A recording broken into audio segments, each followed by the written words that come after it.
Pour ne rien manquer, abonnez-vous maintenant. Il est 10h34. Merci d'être avec nous. Vous savez que vous pouvez retrouver tous les jours de 10h à 12h30 votre émission Parlons vrai chez Bourdin. Si vous avez manqué le direct ou si vous voulez réécouter l'émission, aucun problème. Elle est immédiatement disponible en podcast sur sudradio.fr et notamment nos débats entre 11h et 12h qui sont toujours des débats passionnants sur un sujet d'actualité. Tout à l'heure, jeudi politique, 3 députés viendront débattre de l'actualité politique notamment, social aussi, en podcast donc sur sudradio.fr et sur notre application Sud Radio. Il est 10h34. Je suis heureux de recevoir le président de la Ligue des droits de l'homme, Patrick Beaudoin. Bonjour. Bonjour. Merci d'être avec nous, Patrick Beaudoin. La Ligue des droits de l'homme constituée pour soutenir la défense d'Alfred Dreyfus. Je le rappelle. Il est 10h35. Écoutons ce que disait hier Gérald Darmanin lors de sa commission, lors de la commission, dans le cadre des actions qui ont pu être menées. Il était où, Gérald Darmanin? À l'Assemblée, je crois que c'était à l'Assemblée nationale. Au Sénat. Au Sénat, voilà. D'abord à l'Assemblée, ensuite au Sénat. Voilà, il était d'abord à l'Assemblée, voilà. Je me demandais dans quel ordre c'était. D'abord à l'Assemblée, ensuite au Sénat. Il était entendu dans le cadre d'une commission d'enquête. Et écoutez ce qu'a dit Gérald Darmanin à propos de la Ligue des droits de l'homme. Alors vous parlez de la Ligue des droits de l'homme, je ne connais pas les subventions données par l'État, mais effectivement je pense que ça mérite d'être regardé dans le cadre des actions qu'ils ont pu mener, mais je rappelle que beaucoup de collectivités locales aussi les financent. Donc ce n'est pas qu'une question, il n'y a pas que l'État. Il n'y a pas que l'État. Alors d'abord, combien de subventions touchez-vous à la Ligue des droits de l'homme? Écoutez, c'est transparent, il suffit de regarder sur notre site. Oui. Donc, le montant des subventions est d'à peu près 30-32% du montant de notre budget. Oui, ça fait 250 000 euros à peu près par an. Ça fait davantage, puisque notre budget est d'un peu plus de 2 millions d'euros. Ah, d'accord. Donc, on fait la règle de 3. Voilà, donc, on fait la règle de 3. Bon, d'accord. Voilà. Donc, ça fait 650 000 euros par an de subventions. Et de l'État et des collectivités locales. Oui, tout à fait. Bien. Patrick Beaudoin, que répondez-vous à Gérald Darmanin? Pour vous, c'est une allusion, c'est une menace. Comment recevez-vous ces propos? C'est une menace voilée pour le moins. Alors, est-ce qu'elle sera mise en œuvre et à exécution? On va le voir. Mais c'est une menace voilée, c'est inédit. C'est quand même... ça interpelle beaucoup sur la conception qu'a le pouvoir actuel de la démocratie, tout simplement parce que qu'est-ce que la Ligue des droits de l'homme? La Ligue des droits de l'homme, c'est une association qui existe depuis 125 ans, vous venez de le rappeler, naissance avec l'affaire Dreyfus, qui a lutté initialement contre une injustice, qui continue de le faire, et dont la seule boussole est la défense des droits et des libertés, et d'une façon sans discrimination, sans sélectivité, tous les droits, toutes les libertés pour tous, toutes. Ça nous amène évidemment, quel que soit le pouvoir en place, à contester, critiquer un certain nombre de violations qui peuvent être commises, et c'est vrai même dans les démocraties, il faut le dire, tout pouvoir peut comporter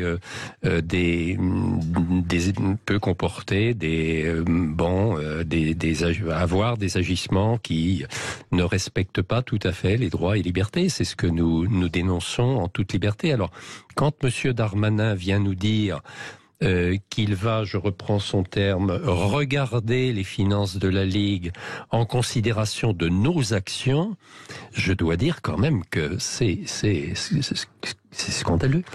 La seule période de l'histoire où la Ligue a été ainsi entravée, la LDH, la Ligue des droits de l'homme, c'est la période de Vichy. Jamais on a tenu de tels propos à notre égard. Est-ce qu'on veut nous bâillonner, contrôler? Mais alors ça nous renvoie à d'autres régimes. On n'est plus en démocratie. Si on va jusqu'au bout de ce raisonnement, alors j'espère que c'est simplement un dérapage dans le propos. Moi, je pense que le ministre, depuis une dizaine de jours, il a été piqué au vif. Et je pense qu'on a visé très juste en dénonçant les violences policières de toutes les dernières manifestations et en dénonçant aussi l'excès de répression qui a eu lieu à Sainte-Soline. Et il nous en veut. Et ça le conduit, il déraille un peu, je crois. Et nous, ce que nous espérons, c'est qu'on ne soit pas dans cette logique d'affrontement, mais que on en revienne du côté du pouvoir, en tout cas de M. Darmanin, à la raison. Est-ce que le modèle de Gérald Darmanin, c'est Vichy, comme le dit un député de la France Insoumise qui s'appelle Bastien Lachaud? Moi, je me garde toujours des propos excessifs. Et d'ailleurs, M. Darmanin ferait bien de ne pas nous reprocher à nous, Ligue des droits de l'homme, des propos excessifs. Par exemple, on n'a jamais dit que c'était bien de porter une arme dans une manifestation, contrairement à ce qu'il laisse entendre. Et de la même manière, nous condamnons absolument les violences qui peuvent être faites contre les policiers, qui peuvent porter atteinte à leur intégrité physique ou voire à leur vie, de la même manière que nous les combattons en ce qui concerne les atteintes aux droits des manifestants. Donc, voilà, Monsieur Darmanin, est-ce qu'il veut effectivement, vers où va-t-il ? Plus le temps passe, plus les discours prospèrent et plus on le voit reprendre les thématiques, les idées de l'extrême droite et pencher de ce côté.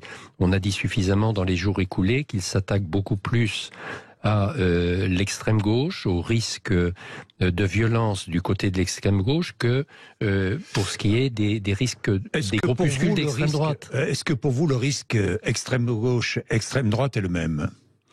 Moi, je mets pas sur, si vous voulez, les risques existent dans les deux cas et nous condamnons à la Ligue des droits de l'homme le recours à la violence et à des méthodes d'action violentes. Donc ça, c'est très très clair là-dessus. Maintenant, donc des deux côtés. Maintenant, ce qui me gêne, c'est l'amalgame qui est fait par Monsieur Darmanin entre des mouvements quand même heureusement peu nombreux en termes de militants d'extrême gauche et les partis d'extrême gauche. Il entretient un peu cette confusion. Il ne le fait pas sur l'extrême droite, alors que les partis d'extrême droite sont eux-mêmes porteurs de groupuscules, alors je pense surtout aux partis zémouristes, plus encore qu'au RN, même s'il y a beaucoup d'ambiguïté. C'est un distinguo qui est à faire sur le plan politique, me semble-t-il. Est-ce à vous de faire ce distinguo sur le plan politique ? Non. Non, moi je ne... Est-ce à la Ligue des droits de l'homme, justement, de s'engager politiquement ? Non. Si vous voulez, on est forcément une organisation qui fait de la politique, si vous voulez. Quand on est dans la société civile, quand on est une association qui défend les droits et libertés, on intervient dans le jeu démocratique, donc quelque part on fait de la politique. Mais en revanche, il ne s'agit pas de prendre un parti politique, d'être du côté de monsieur un tel ou de madame un tel qui préside un parti, c'est pas ça. C'est d'apprécier, pour nous, ce qui importe, c'est l'état des libertés dans le pays et le souci de préserver la paix sociale à travers le maintien d'une démocratie politique et aussi d'une démocratie sociale. De concilier la légalité avec la légitimité parlementaire, la légalité des institutions et la légitimité aussi de mouvements tels que ceux qu'on vient de voir largement populaires avec des millions de manifestants dans les rues. C'est ce regard-là que nous avons. Et pourquoi dénonçons-nous spécialement, par exemple, en ce moment, les violences policières ? Eh bien, c'est parce que c'est l'État. C'est pareil, on nous dit, mais pourquoi vous parlez des violences policières et moins, ce qui est vrai, des violences faites aux policiers ? Eh bien, parce que l'État a une responsabilité spécifique.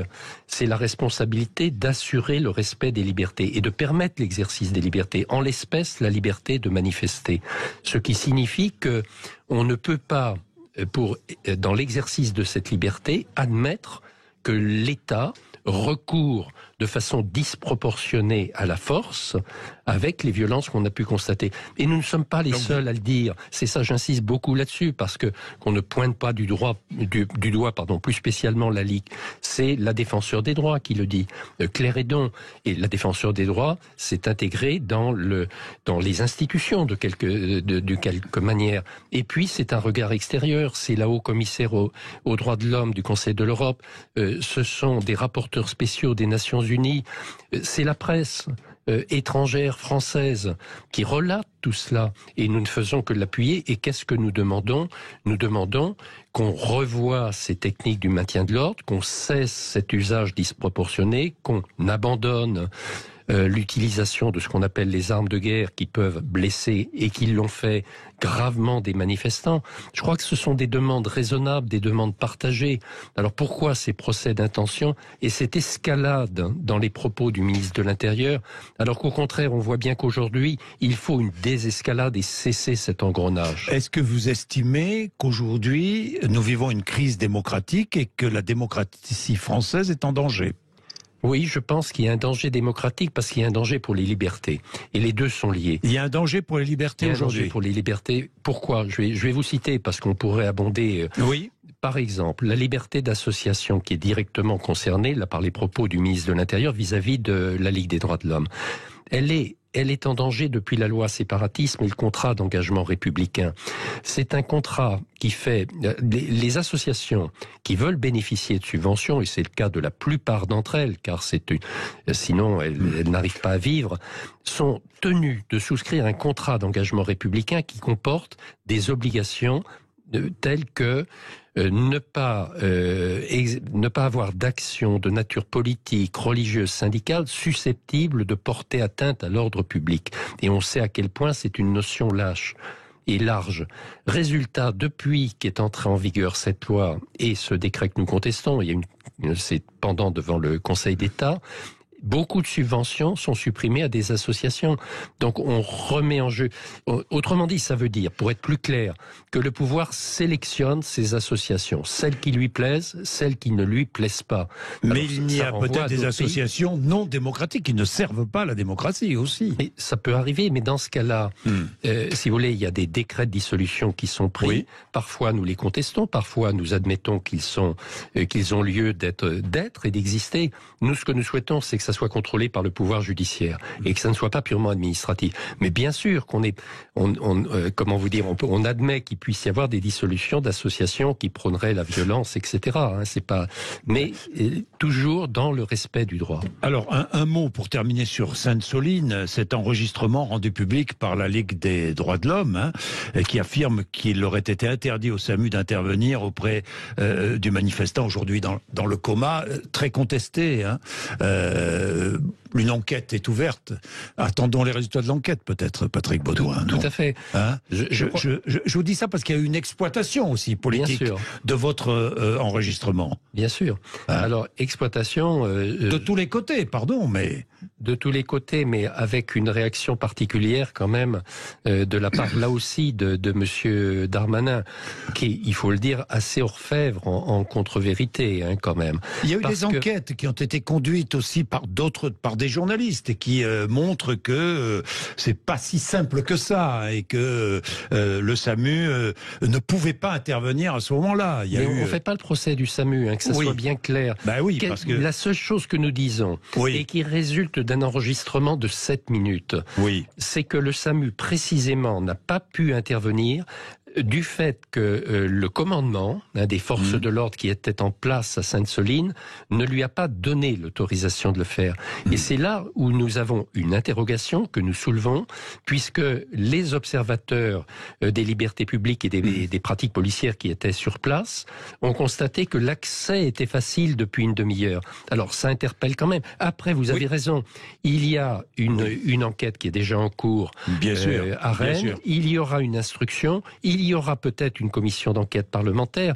Donc nous ne tirons pas... Là, nous constatons un certain nombre de choses, nous dénonçons et nous alertons. Sauf que vos avocats et le médecin étaient à 16 km du lieu où ça s'est produit quand même. Ah non, pas du tout. Il y avait une équipe qui était... sur place. L'équipe était sur place. Mais vous avez vu ce qu'a dit l'opérateur du SAMU. Il a dit nous n'avons pas l'autorisation d'envoyer des secours parce que c'est considéré comme dangereux sur place. Oui. Voilà la réponse de l'opérateur du SAMU. Donc nous verrons s'il était effectivement impossible d'intervenir ou pas. Oui, mais c'est ce que dira l'enquête. Bien sûr. Mais je ne mets pas en cause le SAMU. D'ailleurs, j'ai eu des débats avec des représentants du SAMU. C'est la question du commandement des forces de l'ordre et aussi de la position de la sous-préfète des Deux-Sèvres. qui était quand même à surveiller et en contact, semble-t-il, ce qui est normal d'ailleurs, avec ce qui se passait à Sainte-Soline. Donc là, l'enquête, effectivement, on apportera notre concours à l'enquête et permettra de déterminer. Mais je crois que de vouloir nous discréditer aussi violemment que l'a fait M. Darmanin à l'encontre de cet enregistrement qui est quand même très parlant, il y a pour le moins un problème, je crois que c'est rentré dans un excès tout à fait regrettable. Bien, merci Patrick Baudouin d'être venu nous voir ce matin pour explication sur l'antenne de Sud Radio et réponse à Gérald Darmanin. Il est 11h moins 10.